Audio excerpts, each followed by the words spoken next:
All right, what's up, guys? Jackson Abe here today with Apex Training and Nutrition, and today I wanted to talk to you guys about how to build up your back.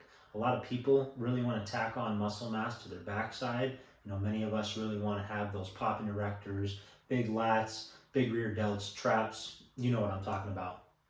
These three movement patterns are my go-tos on how to build a big back. First and foremost, deadlifts. Deadlifts of all sorts. Sumo deadlifts, trap bar deadlifts, regular conventional deadlifts, rack pulls. Throw some chains on there, throw some bands on there, doesn't really matter. Heavy pulls from the floor are going to build and tack on slabs of muscle mass to our back. It is one of the compound movements that has been around forever. It has been widely used for that reason, and it is highly encouraged and beneficial to make sure that it is a part of your program in some form of fashion. Secondly would be front-loaded carries. I'm a big fan of things like sandbag carries, Zercher carries, where you might place a bar on the crease of your elbows and carry it.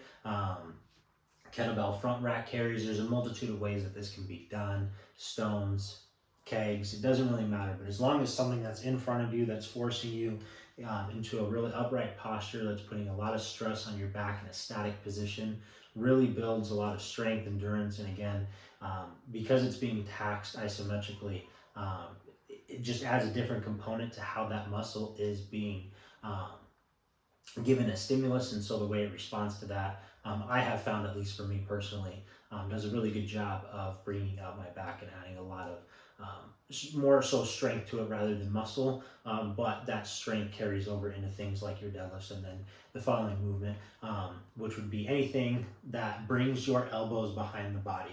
So this could be things like lat pull downs or pull-ups, things like face pulls or rear delt raises, and then especially anything like rows. So barbell rows, seated rows, chest supported rows, single arm rows, whether you're doing it with a cable, a dumbbell, a kettlebell, what have you, sandbag rows.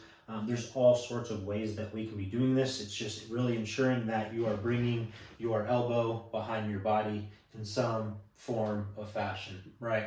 So those are my three ways that I like to go about building up my back. I am a big proponent of back training in all of my programs for myself and for all of my clients. There's going to be some exercise or movement that is going to attack some part of your back during every workout, whether that's the upper back, the mid back, the low back.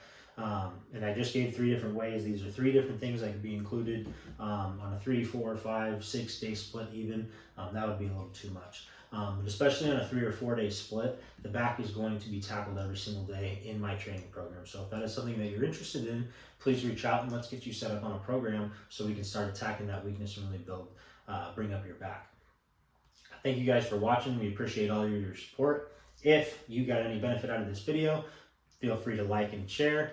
We appreciate all the help that we can get in spreading this page so we can grow it. That way we can get you guys more content out to specifically help you address all the needs so that you can get out there and then put out your best every single day, increase your performance, and live life to the highest ability. Thank you guys.